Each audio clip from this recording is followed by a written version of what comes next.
अरे ओ मोहनलाल, कामचोर कहीं का, कल तूने मेरे घर के बाहर से झाड़ू क्यों नहीं लगाई थी? हाँ, सारा का सारा कूड़ा यूं ही धरा है। भाई साहब, मैंने कल झाड़ू लगाई थी, वो शाम को आंधी चली थी ना, तो शायद कूड़ा उड़ कर आ गया होगा। ए, तेरी इतनी हिम्मत कि तूने मुझे भाई साहब बोला है? भूल मत कि तू एक नीची जाति का है और मैं एक ऊंची जाति का। तुम लोगों की औकात हमारे चप्पलों में लगी धूल जितनी भी नहीं है। खबरदार अगर आइंदा मुझे भाई साहब बोला तो। इतना कहकर वो गांव वाला वहां से चला जाता है, जिसके बाद बेचारा मोहनलाल पूरे गांव के सड़कों में झाड़ू लगाता है और शाम तक घर आता है, जहां घर में उसकी 5 बेटियां उसका बेसब्री से इंतजार कर रही होती हैं। बाबा, आप आ गए। आज आपने आने में काफी देर कर दी। पता है हमें आपकी कितनी फिक्र हो रही थी। अरे मेरी प्यारी बिटिया, वो कल शाम को आंधी आई थी ना, इसलिए गांव की सड़कों पर काफी ज्यादा कूड़ा इकट्ठा हो गया था। साफ करते करते पूरा दिन निकल गया। अब जल्दी से खाना लगा दे, बड़ी जोरों की भूख लगी है। बाबा, घर में तो पकाने के लिए कुछ भी नहीं है। क्यों? मैं सुबह तुम लोगों को खाना बनाने के लिए 50 रुपए देकर तो गया था। हाँ बाबा, लेकिन आप तो जानते हैं कि गांव में कोई भी किराने वाला हमें राशन नहीं देता, और दूसरे गांव जाने के लिए जो पुल पड़ता था वो पुल भी अब टूट गया है, इसलिए अभी हमें कुछ दिनों तक बस लाल चाय पीकर अपना गुजारा करना होगा। छोटी नीची जाति का होना किसी श्राप से कम नहीं है। अरे हम भी तो इनकी तरह ही इंसान हैं, तो क्यों ये लोग हमारे साथ भेदभाव करते हैं? मोहनलाल का परिवार गांव में सबसे नीची जाति का था, इसलिए मोहनलाल को गांव में कोई भी नौकरी नहीं देता। अपनी 5 बेटियों का पेट पालने के लिए मोहनलाल को गांव की सड़कों पर झाड़ू लगाना पड़ता है। यहाँ तक नीची जाति की वजह से वो लोग अपने कुएं से पानी तक नहीं भरने देते थे। लेकिन अगर आप हमें इस कुएं का पानी नहीं लेने देंगे तो हम लोग पिएंगे क्या? इस गांव में कोई और कुआं या नदी भी नहीं है। है ना, वो जंगल के पीछे वाली नदी, वहां से जाकर ले लो तुम लोग पानी। लेकिन अगर हमारे कुएं को हाथ लगाया ना, तुम्हारे हाथ काट कर फेंक देंगे। अब जाओ यहाँ से। कुएं के आसपास की जगह पूरी अशुद्ध कर दी अपने कदमों से। अब मुझे गंगा जल से इस सारी जगह को धोना होगा। इंसानों के बीच में रहकर भी इस पूरे परिवार के साथ जानवरों जैसा सलूक किया जाता था। मोहनलाल हर रोज की तरह गांव की सड़कों पर झाड़ू लगाने के लिए घर से निकल ही रहा होता है कि तभी अचानक उसे दिल का दौरा पड़ता है और वो बेहोश हो जाता है। बाबा, बाबा उठिए। बाबा, दीदी देखिए ना, बाबा को क्या हो गया है। कहीं बाबा भी हमें माँ की तरह छोड़कर तो चले नहीं गए ना? ऐसा नहीं हो सकता। तुम लोग बाबा का ख्याल रखो, हम जल्दी से डॉक्टर को लेकर आते हैं। दोनों बड़ी बहनें मधु, शिल्पा गांव में बनी क्लिनिक पर आती हैं और डॉक्टर से अपने बाबा का इलाज करने के लिए विनती करती हैं, लेकिन नीची जाति की होने की वजह से डॉक्टर भी उन्हें अपने क्लिनिक से भगा देते हैं। अरे आप लोग इंसान हो या इंसान के रूप में कोई जानवर, कोई तो हमारे बाबा की मदद करो। कोई भी गांव वाला उनकी मदद नहीं करता, और जब दोनों बड़ी बहनें निराश होकर घर लौटती हैं तो देखती हैं कि उनके पिता ने दम तोड़ दिया है, जिसके चलते 5 बहनें अनाथ हो जाती हैं और घर के पीछे बने जंगल में अपने बाबा का क्रियाक्रम करती हैं। अनाथ होने के बाद 5 बहनें अपने घर जाती हैं तो देखती हैं कि सारे गांव वाले उनके घर के बाहर खड़े हैं। आप लोग सब इस तरह हमारे घर के बाहर क्या कर रहे हैं? हम सब गांव वालों ने मिलकर फैसला किया है कि अब तुम 5 बहन हमारे गांव में नहीं रह सकती। लेकिन क्यों? आप लोगों के घरों से हमारा घर तो काफी ज्यादा दूर है, तो आप क्यों हमें हमारे घर से निकाल रहे हैं? हम 5 अनाथ बहनों पर भगवान के लिए तरस खाइए, हम कहाँ जाएंगे? किसी नाले में कूदकर मर जाओ, लेकिन तुम लोग इस गांव में नहीं रहोगे। सारे गांव वाले मिलकर 5 अनाथ बहनों को उनके घर से निकाल देते हैं, जिसके बाद अब 5 अनाथ बहनें रोते रोते जंगल में जाती हैं। दीदी, उन लोगों ने हमें हमारे घर से क्यों निकाल दिया? अब हम लोग कहाँ जाएंगे? जहाँ हमें हमारी किस्मत ले जाएगी नीलम।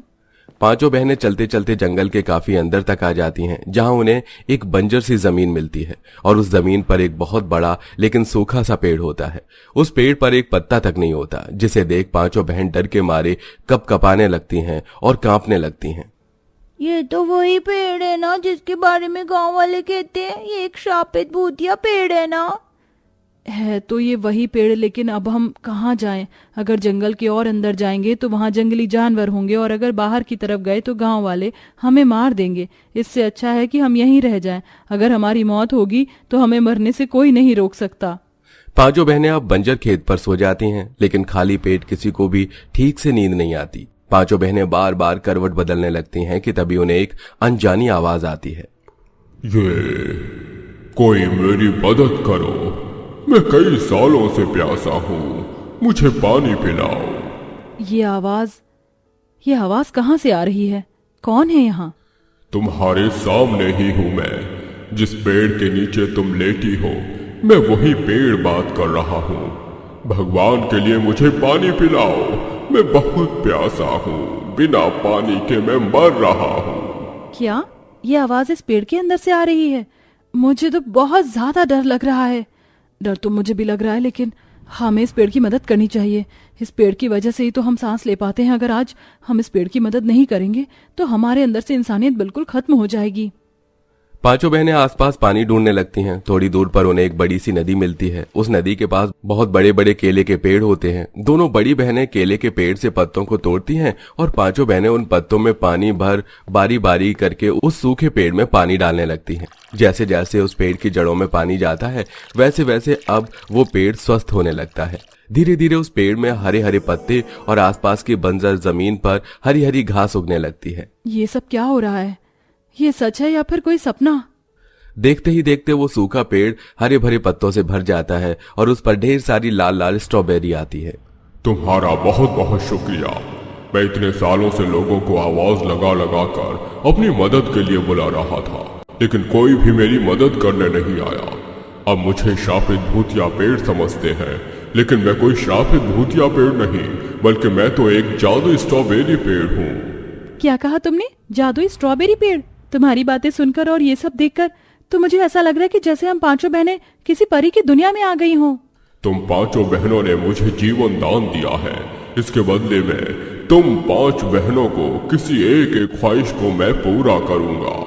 इसका मतलब तुम हमें खाना भी दे सकते हो? हमने बहुत समय से कुछ भी अच्छा खाना नहीं खाया है। और तुम हमें कपड़े भी दे सकते हो। देखो ना, हम सभी बहनों के कपड़े कितने पुराने और फटे हुए हैं।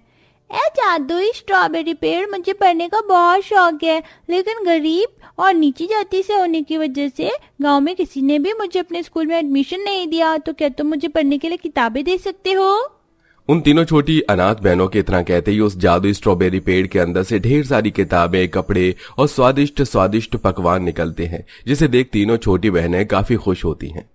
इन लोगों को तो अपनी मनपसंद और जरूरत की सारी चीजें मिल गई, लेकिन तुम दोनों बहनों ने मुझे अभी तक नहीं बताया कि तुम्हें क्या चाहिए। हमें तो बस रहने के लिए एक घर चाहिए, और जो उन लोगों ने हमसे छीन लिया था। दोनों बड़ी बहनें रोते हुए जादुई स्ट्रॉबेरी पेड़ को अपने ऊपर बीती सारी बातें बताती हैं, जिसे सुनकर अब वो जादुई स्ट्रॉबेरी पेड़ के अंदर से एक सुनहरी रोशनी निकलती है और देखते ही देखते जादुई स्ट्रॉबेरी के पेड़ के ऊपर बहुत बड़ा सा स्ट्रॉबेरी से बना एक सुंदर सा घर आ जाता है। वाओ, ये घर कितना ज्यादा सुंदर है। ऐसा घर तो मैंने एक बार किसी कार्टून में देखा था। पूरा घर स्ट्रॉबेरी का बना हुआ है। और ये कोई मामूली स्ट्रॉबेरी पेड़ घर नहीं है, बल्कि एक जादुई स्ट्रॉबेरी पेड़ घर है। जब तुम लोग इसके अंदर जाओगे तो जो भी चाहे इस जादुई स्ट्रॉबेरी पेड़ घर से मांग सकती हो। आपका बहुत बहुत शुक्रिया जादुई स्ट्रॉबेरी पेड़। मधु के इतना कहते ही अब उस जादुई स्ट्रॉबेरी पेड़ घर के दरवाजे से जमीन तक एक जादुई सीढ़ी आती है, जिस पर चढ़कर अब पांचों अनाथ बहनें उस जादुई स्ट्रॉबेरी पेड़ घर के अंदर पहुंच जाती हैं।